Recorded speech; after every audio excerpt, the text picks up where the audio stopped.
साथ निभाना साथी या फेम टीव्ही अभिनेत्री देवोलीना भट्टाचार्जीने नुकतेच गुवाहाटी येथील कामाख्या मंदिरात कामाख्या देवीचा आशीर्वाद घेतले। फोटोमध्ये देवोलीना मंदिरासमोर पोज देताना दिसत आहे। फोटोमध्ये देवोलीना पिवळ्या रंगाचा सलवार सूट आणि बेज रंगाचा कोट परिधान केलेली पाहायला मिळते।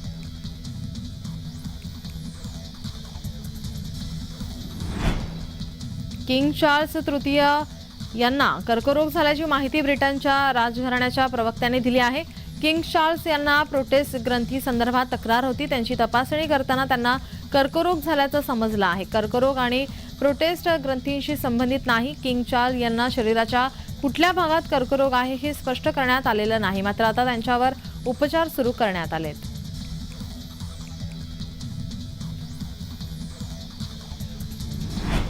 धुळे शहर वाहतूक पोलीस शाखेने बुलेटचे कर्ण कर्कश सायलेन्सर आता वाजून ध्वनी प्रदूषण करणाऱ्यांवर धडक कारवाई केली आहे। वाहतूक पोलिसांनी 80 बुलेट गाड्यांवर कारवाई करत मॉडिफाईड सायलेन्सरवर जप्त केले आहेत। दरम्यान जप्त करण्यात आलेले कर्कश सायलेन्सरवर पोलिसांनी बुलडोझर चालवलाय।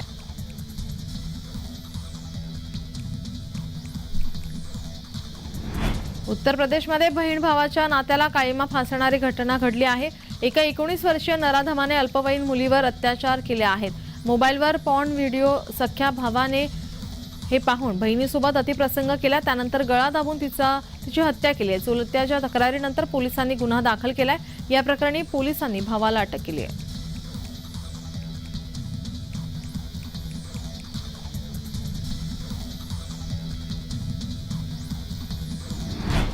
पुणे पोलिसांच्या गुन्हे शाखेने तब्बल 18,000 ऑडिओ क्लिप शोधल्या आहेत। या सर्व क्लिप आरोपींच्या मोबाईलमधून सापडल्या।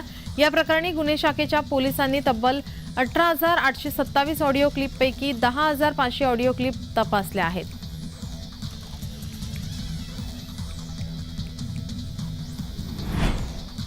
वाहनाचा कट लागल्याच्या कारणावरून देशी कट्ट्यातून गोळी झाडून युवकाची हत्या करण्यात आली। यावेळी संतप्त जमावाने आरोपीची दुचाकी जाळली।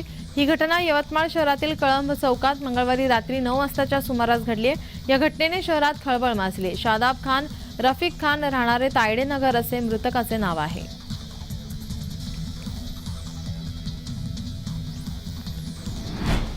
अलिबागमधील साहिल निर्गुण या 23 वर्षीय युवकाने कणकेश्वराचा डोंगर पायरी मार्गावरून मोटरसायकलने सर केला आहे। या डोंगराच्या पायथ्याशी सारतीजे गावात राहणारा साहिल मोटर मेकॅनिकचा व्यवसाय करतो। साहिलने हा डोंगर बाईकवरून सर करण्याचे स्वप्न पाहिले होते आणि ते त्याने जिद्दीच्या जोरावर मित्राच्या मदतीने पूर्ण केले।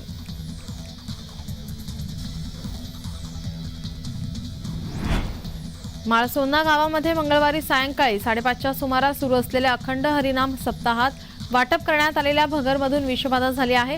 ग्रामस्थांनी तसेच भाविकांनी उपचारासाठी परभणी गाठली आहे। साधारण 400 पेक्षा अधिक जणांना विषबाधा झाल्याची प्राथमिक माहिती आरोग्य यंत्रणेतील सूत्रांनी दिली आहे।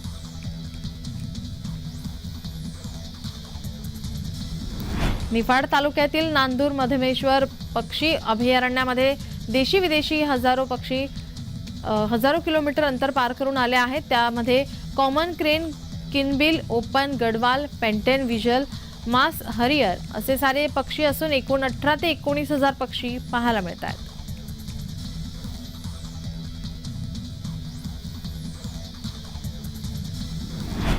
लव्ह जिहाद आणि धर्मांतरणाला समर्थन करत असल्याचा आरोप करत सकल हिंदू समाजातर्फे नेरूळ पोलीस ठाण्यावर हिंदू जन आक्रोश मोर्चा काढण्यात आला। यावेळी नेरूळ पोलीस स्टेशन बाहेर ठिय्या आंदोलन करत जोरदार घोषणाबाजी करण्यात आली।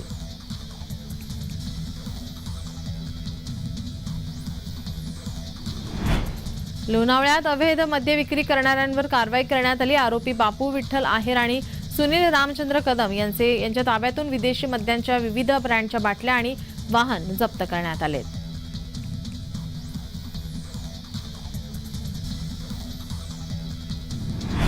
व्यावसायिक अभ्यासक्रमांमध्ये शैक्षणिक वर्ष 24-25 मध्ये प्रवेशासाठी सीईटी परीक्षांचे आयोजन केले जाणार आहे। या सीईटी परीक्षांच्या नोंदणीसाठी दुसऱ्यांदा मुदतवाढ देण्यात आली आहे।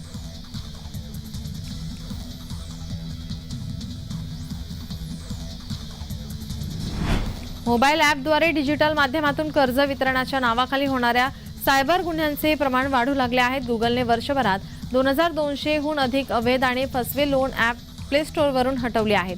अशी माहिती केंद्र सरकारने मंगळवारी संसदेत दिली आहे.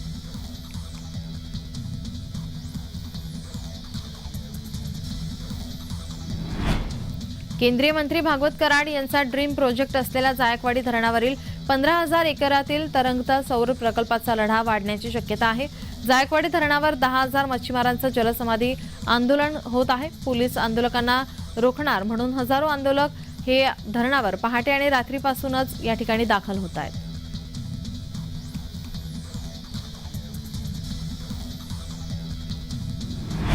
मुंबई आग्रा महामार्गावर नाशिकच्या वडाळी भोई येथील उड्डाणपुलावर सिमेंट वाहून नेणारा ट्रक याला अचानक आग लागली. त्यामुळे मार्गावरील एका बाजूची वाहतूक तात्काळ थांबवण्यात आली होती. ट्रकला आग लागल्याची माहिती मिळताच सोमा टोल कंपनीचे अग्निशामक पथक आणि टोल कर्मचाऱ्यांनी 2 तास प्रयत्न करून आग विझवत वाहतूक सुरळीत केली आहे.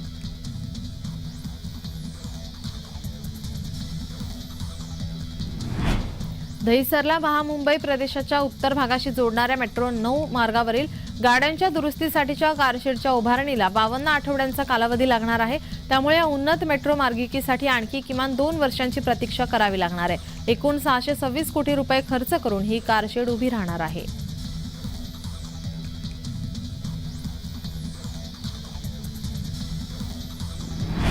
राष्ट्रवादी पक्ष आणि चिन्ह अजित पवार गटाला निवडणूक आयोगाने दिल्याने बारामतीतील अजित पवार गटाच्या कार्यकर्त्यांनी राष्ट्रवादी भवनासमोर फटाके वाजवून आनंदोत्सव साजरा केलाय.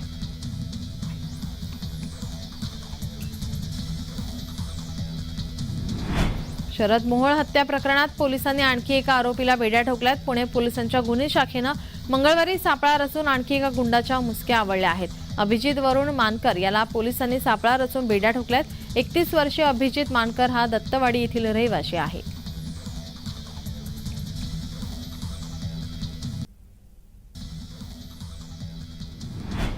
सतरा फेब्रुवारी रोजी जोधपूर हवाई दलाच्या स्थानकांवर भारतीय वायुसेनेद्वारे आयोजित वायुशक्ती 2024 या सरावासाठी भारतीय हवाई दलाची तयारी सुरू करण्यात आली आहे.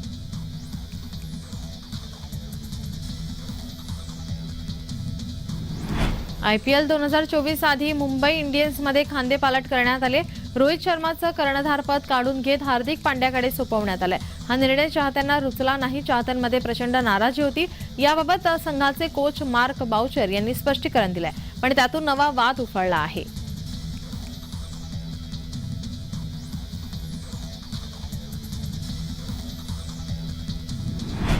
आशीपूर पोलीस स्टेशनने एका वाहनातून 120 किलो गांजा जप्त केला आहे. जशीपूर PS हद्दीतील परिसरातून दोघांना गुन्ह्यात अटक करण्यात आली आहे.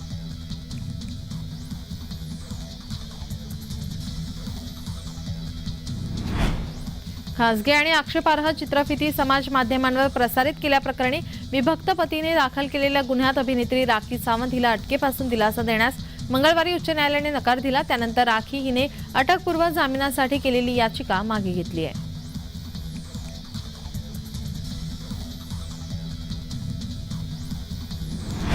राज्यातील 5,000 एसटी बस लवकरच LNGवर धावणार आहेत. किंग गॅस कंपनीसोबत मंगळवारी मुख्यमंत्री एकनाथ शिंदे यांच्या उपस्थितीमध्ये सामंजस्य करार करण्यात आला. डिझेलऐवजी LNG इंधनाच्या वापरामुळे तुलनेत प्रदूषणात सुमारे 10% घट होण्यास मदत होणार आहे.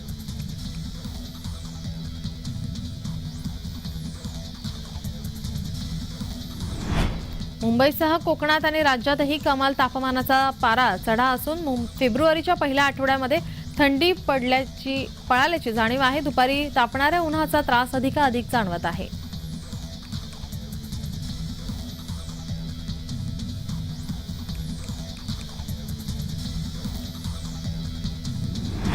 छत्रपती संभाजीनगर येथील शासकीय वैद्यकीय महाविद्यालय आणि रुग्णालयातील निवासी डॉक्टर सायंकाळपासून संपावर जाणार आहेत. निवासी डॉक्टरांच्या विद्यावेतन, वसतिगृहातील समस्या अशा विविध समस्यांकडे प्रशासनाने दुर्लक्ष केल्याने निवासी डॉक्टरांच्या वतीनं राज्यव्यापी संप पुकारण्यात आलाय.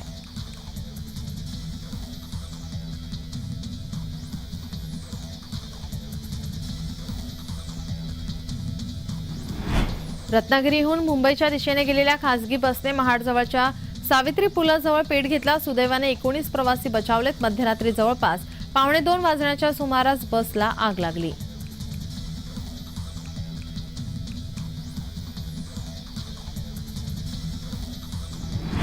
वेळापत्रकाबाहेरील विशेष विमानांना आता मुंबईच्या छत्रपती शिवाजी महाराज आंतरराष्ट्रीय विमानतळावर उतरणे कठीण होणार आहे.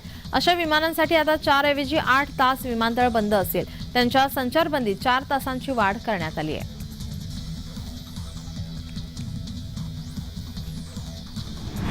सोमवारी एका विध्वंसक वादळाने कॅलिफोर्नियाला तडाखा दिला. लॉस एंजेलिसच्या या वादळामुळे विक्रमी पाऊस पडला, ज्यामुळे 10 लाखांहून अधिक घरातील वीज पुरवठा खंडित झाला. तसेच मोठ्या प्रमाणात पूर देखील आला.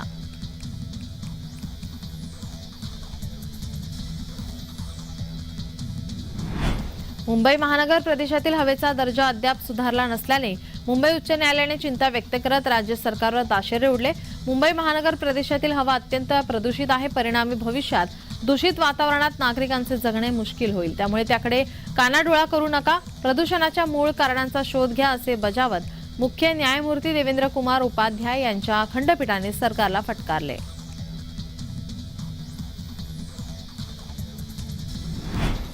दीपिका पादुकोण आणि ऋतिक रोशन यांचा फायटर हा सिनेमा नुकताच प्रदर्शित झालाय. या सिनेमातील काही सीन्सवर आक्षेप घेण्यात आला आहे. या सिनेमामध्ये ऋतिक आणि दीपिकाचा एक किसिंग सीन आहे. या सीन करताना दोघांनी एअर फोर्सचा युनिफॉर्म घातलेला आहे. युनिफॉर्म घालून हा किसिंग सीन केल्याने इंडियन एअर फोर्सचा अवमान झाल्याचं म्हणत या दोघांना लीगल नोटीस देण्यात आली आहे.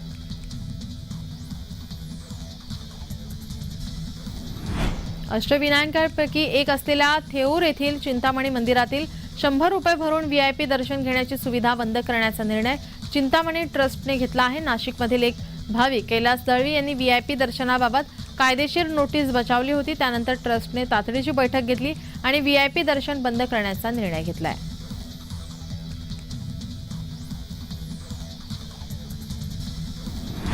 हरदा शहरातील फटाक्यांच्या कारखान्यात मंगळवारी झालेल्या स्फोटात 10 जण ठार झाले. दरम्यान कारखान्याचे संचालक राजेश अग्रवाल आणि सोमेश अग्रवाल यांना सारंगपूर येथून अटक करण्यात आली. या दोघांशिवाय रफिक खान यालाही पोलिसांनी अटक केली. रफिक हा काँग्रेसचे नगरसेवक सईद खान यांचा भाऊ आहे. या दुर्घटनेमध्ये 174हून अधिक जण जखमी झाले.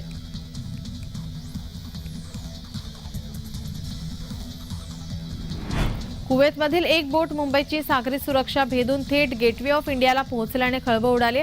चौकशीत मालक त्रस्त देत असल्याने कामगारांनी मालकाच्या बोटीसह मुंबई धडकले. मात्र या घटनेनंतर सागरी सुरक्षेवर पुन्हा एकदा प्रश्नचिन्ह निर्माण झालाय.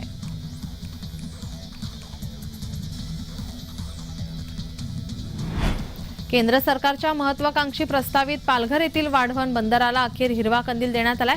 केंद्र सरकारच्या वाढवण बंदराला महाराष्ट्र कोस्टल झोन मॅनेजमेंट ऑथॉरिटीकडून मंजुरी मिळाली आहे. मंजुरी मिळाल्याची JNPAचे कार्यवाहक उन्मेष वाघ यांनी या माहिती दिली आहे.